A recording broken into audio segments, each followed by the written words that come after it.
खुलुमबाय आं सिबिरानि ब्रह्म नोंथांमोनखौ आंनि एसबि बड' निउज चेनेलाव गासैखौबो बरायबावनाय थाबाय नोंथांमोननि थाखाय आं गोदान मोनसे भिडिअ लानानै फैबावबाय अन्नानै भिडिअखौ जोबजासिम नायलांदो क'क्राझार जिल्लानि दतमा आन्टिहारा गामिनि थागिबि मुंदांखा देंखोगिरि हारिमु सिबियारि आब' बेहेर आरो भुत सावथुननि दिहुनगिरि रहेन्द्र नाथ ब्रह्म बिथांनो आसुनिफ्राय प्रतिमा पान्डे गोसोखां बान्था गथायदों जायखौ लानानै जोबोद गोजोननाय फोरमायथिदों रहेन्द्र नाथ ब्रह्म बिथाङा फोरमायथिदों दि गामि ओनसोलाव थानायखौ रावबो नायस'ना नाथाय आसुनिफ्राय बेबायदि बान्था होफैनायजों जोबोद गोजोननाय मोन्दों होननानै फोरमायथिदों आरो बेनि थाखाय आसुनिसिम साबायखर जासिदों बिथाङा फोरमायथिनाय बायदिब्ला आब' आलायस्रि बुहुत इनायनि फानजारि गुमुर बेबायदिनो गासै मोन 10 बर'नि सावथुन दिहुनदोंमोन बेनि अनगायैबो मोन 50नि गोबां मेथाइ दिहुनदोंमोन बिथाङा आरो दासिमबो मेथाइ लिरगासिनो दं होननानै फोरमायथिदों बिथाङा हाग्रायाव जुनार थायो बेखौ हाग्रा ओनसोलनि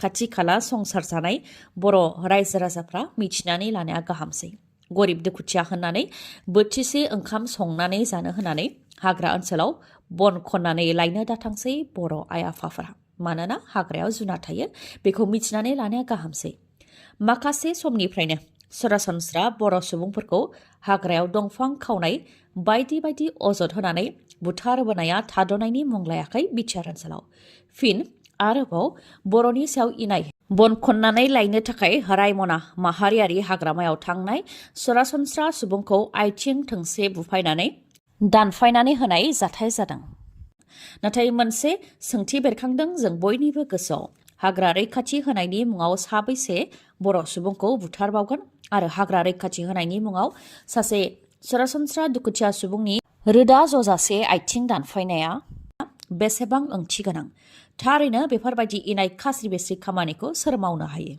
मानसि माहारियानो मानसिनि सायाव बेबायदि इनाय खालामनो हायोने जोंनि बिटिआरआव आयेन जेबो गैला नामा बा आयेननि गोनांथि गैला नामा मानि जाहोनाव गले गले इनाय खालामदों जोंनि बर'फोरनि सायाव क'क्राझार जिल्ला बलामजरा गामिनि दाब्ला नार्जारिजों जानाय बे जाथायखौ लानानै बोराबनो बायद' जादों साफ्रोमबो बर' सुबुंफोरा न'खरनिफ्रा फोरमायथिनाय बायदिब्ला न'खराव जोबोद गोरिब जानायलाय बन लायनो होननानै साथामसो लोगोफोरजों दाब्ला नार्जारिया हाग्रायाव थांदोंमोन बेयावनो खेबनै फायारिं गावनायाव गिनानै खारदोंमोन दाब्ला नार्जारिया बेयावनो बिथांनि सायाव गन खुबैदों जायजों आथिं बायनानै गोग्लैनानै थानो गोनां जादोंमोन दाब्ला नार्जारिया नाथाय सिनाय मोनै दुथां गोसोनि सुबुङा दाब्ला नार्जारिनि आथिं थोंसेखौ दानफायदों आरो गुबुन थोंसे आथिंखौबो दानख्लिब खालामनानै हाग्रायावनो गारबोदों जायनि जाहोनाव दाब्ला नार्जारिया हाग्रायावनो थाबोनो गोनां जादोंमोन आरो लोगोफोराबो नागिरबाबो मोनैलाय हाग्रा बिफाना हमनानै लांनायनि सन्देह खालामनानै हाग्रा बिफाननि मावख'आव नागिरहैदोंमोन नाथाय बेयावबो मोनैलाय हाग्रायावनो थाबोनायनि सन्देह खालामनानै 10 आइजोफोरा फिन हाग्रायाव नागिरहैफिननायाव मानबाय थानाय थासारियाव मोनहैनो हादों दाब्ला नार्जारिखौ होनानै फोरमायथिदों उनाव फाहामथायनि थाखाय सराइबिल देहा फाहामसालि फारसे लानानै थांनाय जादोंमोन नाथाय गोजौ थाखोनि फाहामथाय नांगौनि जानायलाय क'क्राझार आरएनबि सोरखारि देहा फाहामसालियाव लांनाय जादों होननानै फोरमायथिदों आरो हाग्रा बिफाननि मावथिनि दाननायजों दाब्ला नार्जारिनि आथिंनि रोदाया जजोबदों होननानैबो फोरमायथिदों जायनाखि न'खरा दुखुथिया बेनिखायनो फाहामथाय होनायनि गासै खरसाखौ जाहाथे होयो बेनि थाखायबो दाब्ला नार्जारिनि बिसिया आर'ज खालामदों आसामनि सुङाझाननि असि नुर जाहांगीर आहमेदा रायजो राजानि आखायाव बे खेबाव असि नुर जाहांगीर आहमेदा रायजो राजानि आखायाव गोग्लैनो गोनां जादों मोना सम जानाय लोगो लोगोनो पुलिस थानायाव थानाय गावनि खथायाव गुबुन आइजोफोरखौ लानानै खथानि सिङाव रासलीला खालामफैयोमोन असि नुर जाहांगीर आहमेदा जायखौ गोलाव समनिफ्रायनो नोजोर होबोदोंमोन रायजो राजाफ्रा दा रायजो राजाफ्रा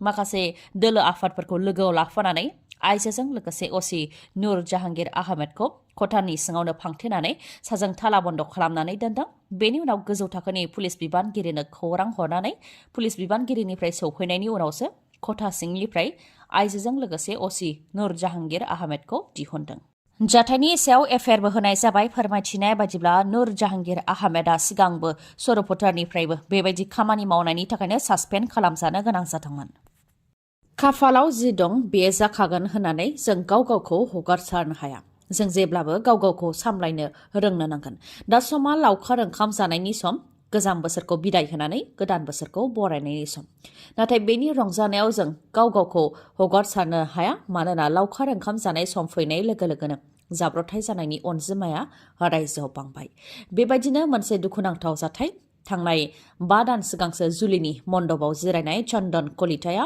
लावखार ओंखाम जानो थांनानै जिउ खोमानो गोनां जाबाय। फोरमायथिनाय बायदिब्ला गोदान बोसोरखौ बरायनो थाखाय भारत भुटान सिमनायाव चन्दन कलिताजों लोगोसे सा 20सोआ थांदोंमोन, नाथाय मिनिखुसि थांबाय थानायनि गेजेरावनो चन्दन कलिताया गारिनिफ्राय गोग्लैदों, जायजों बिथांनि खर'आ गोब्राबै जोखोम जादों।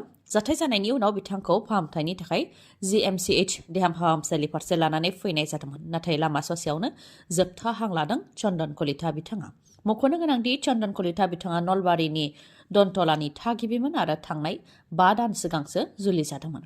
बिथाङा दा थैनाय समाव बिथाङा गावनि बिसिजों लोगोसे नखरनि सुबुं आरो गासै बाय बाहागिफोरखौ बे बुहुमाव एंगारलांबाय। बिटिआरआव राजखान्थि दोलोफोरनि गेजेराव दान्थे बिदान्थे जानायनि अनगायैबो राजखान्थिनि आफाद नङैफोरनि गेजेरावबो दान्थे बिदान्थेया जाबोबाय थादों। बावैसो सिगां बाथ्रा दान्थेलायनो थाखाय अदेबानि डिबेटनि थाखाय दुलाराय बर' फरायसा आफादनिफ्राय हांख्रायनाय जादोंमोन आरो बे चेलेन्जखौ बजबदोंमोन दावराव देख्रेब नार्जारि आरो अमर सिंह ब्रह्म बिथांमोनहाबो। बिटिआर आरो बिटिसि गोरोबथानि गेजेराव उदाङै बाथ्रा दान्थेलायनो थाखाय दुलाराय बर' फरायसा आफादनिफ्राय दिपेन बर' बिथाङा दावराव देख्रेब नार्जारि आरो अमर सिंह ब्रह्मखौ बुंथिदोंमोन। बे चेलेन्जखौ बरायदोंमोन बिथांमोनहाबो, नाथाय एबसुनिफ्राय जेबो फिननाय फैफिनाखैमोन। दा दिपेन बर' बिथाङा डिबेट जानायनि सायाव माखासे खोथा बुंथिदों। अमर सिंह ब्रह्म आरो दावराव देख्रेब नार्जारिया बाथ्रा दान्थेलायनायाव देरहासारनानै सनानि मेडेल मोनगोन सानदों आरो कुरुक्षेत्र दावहायाव देरहानानै फैगोन होननानै सानदों जानो हागौ, नाथाय मोनथाम कन्डिशनखौ मानियोब्लासो डिबेट जागोन होननानै फोरमायथिदों दिपेन बर' बिथाङा। बे मोनथाम कन्डिशनफोरानो जाहैबाय, सेथियाव दङ बिटिआर गोरोबथाखौ मानियो ना मानिया बेनि सायाव फिननाय होनो नांगौ। नैथियाव दङ सुप्रिम कर्ट आरो हाइ कर्टआव PIL पेटिशन खालामनायखौ बोखारनानै लाफिननांगौ आरो थामथियाव दङ बनसुखौ मानो दानाय बेनि सायाव फिननाय होनो नांगौ। अमर सिंह ब्रह्म आरो दावराव देख्रेब नार्जारि बिथांमोनहा राजखान्थिनि सुबुं, बिथांमोनजों डिबेट खालामनायाव जुक्ति दं होननानै आं साना होननानै डिबेट खालामनायनिफ्राय गोजानाव थानायनि इसारा होयो दिपेन बर' बिथाङा। लोगोसे दिपेन बर' बिथाङा बुंथिदों दि दिपेन बर'आ रां आरजिनो थाखाय आरो राजखान्थिनि गाज्रिनि थाखाय खामानि मावगासिनो दं होननानै बिथांमोनहा बुंनो सानो, नाथाय एबसुआव थानानै बर' हारिनि खामानि मावनो थाखाय आरो बिटिआर गोरोबथानि दफाफोरखौ मावफुंनो थाखाय थांनाय 2021 मायथाइयाव आयदा फोरोंगिरिनि साख्रिखौ एंगारदोंमोन, जाहाथे समाजनि आरो हारिनि बांसिन खामानि मावनो हायो होननानै बुंथियो दिपेन बर'आ। लोगोसे गोसो जायोब्ला राजखान्थियाव थानानै बा सोरखाराव थानानै खामानि मावनो हायोमोन, नाथाय मावाखै होननानै बुंथियो दिपेन बर' बिथाङा। रायजोआव फिन एनकाउन्टार, आसाम पुलिसनि गुलि गावनायजों जोखोम जादों 4 सुबुङा। गुबुन गुबुन जायगायाव मोननै एनकाउन्टार जानायजों गासै 4 सुबुङा जोखोम जादों। मोनसे जाथाया शिबसागर जिल्लायाव जादों आरो गुबुन मोनसे जाथाया तिनसुकिया जिल्लायाव जादों। शिबसागर जिल्लानि गेलेखियाव एनकाउन्टार खालामजानाय सुबुंखौ आलफानि सोद्रोमा होननानै सन्देह खालामनाय जादों आरो तिनसुकिया जिल्लानि आसाम अरुणाचल प्रदेश सीमायाव थानाय सारसं ओनसोलाव गुलि गावजानाय 3 आलफायाव जइन जानो थांगासिनो दंमोन होननानै मिथिहोदों। इन्टेलिजेन्स रिपर्टनि सायाव बिथा खालामनानै आलफायाव हाबनो थांनाय 3 सुबुंखौ हमनो हादों आरो बिसोरनि सायाव एनकाउन्टार खालामनाय जादों होननानै फोरमायथिदों।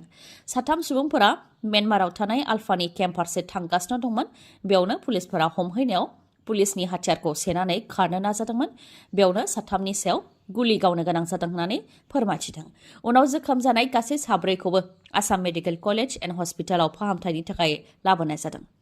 फारसेथिं आसाम पुलिसनि गुलि गावनायजों जोखोम जानाय 4 सुबुंफोरा आलफाजों जेबो सोमोन्दो गैया होननानै आलफानिफ्राय फोरमायथिदों।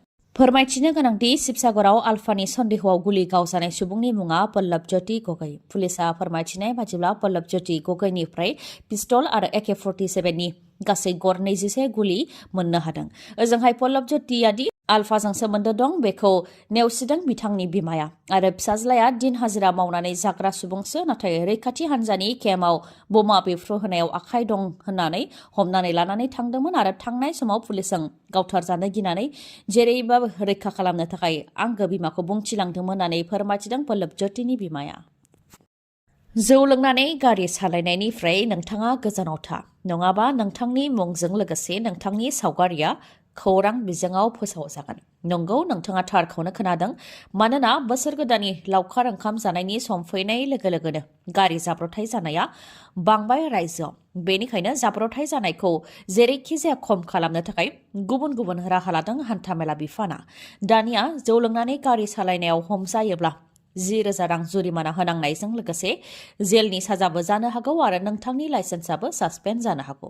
बेनि अनगायैबो जौ लोंनानै जुदि नोंथाङा हमजायोबा नोंथांनि मुंजों लोगोसे नोंथांनि सावगारिया खौरां बिजोंफोराव सेबखांजागोन। जौ लोंनानै गारि सालायग्रा बेखौ जाहाथे गासै समाजानो नुयो बा गासै सुबुंफोरानो नुयो बेनि थाखायनो बे राहाखौ लादों होननानै मिथिहोदों हान्थामेला बिफाननिफ्राय। बेनिखायनो नोंथांमोनहा जौ लोंनानै गारि सालायनायनिफ्राय गोजानाव था। गोजोन्थों खौरां। बे गोजां बोथोरनि समाव नोंथाङा मटर साइकेल बा स्कुटि बायनो सानदोंबा नोंथांनि थाखाय गोजोन्थों खौरां। चिरां जिल्ला काजलगावनि MMH अट' हन्डा श'रुमा नोंथांमोननि थाखाय बायदि अफार लानानै फैदों। गोथार बर'दिन सानजों लोब्बा लाखिनानै नोंथांमोननि थाखाय गेदेर अफार होदों MMH अट' हन्डा श'रुमा।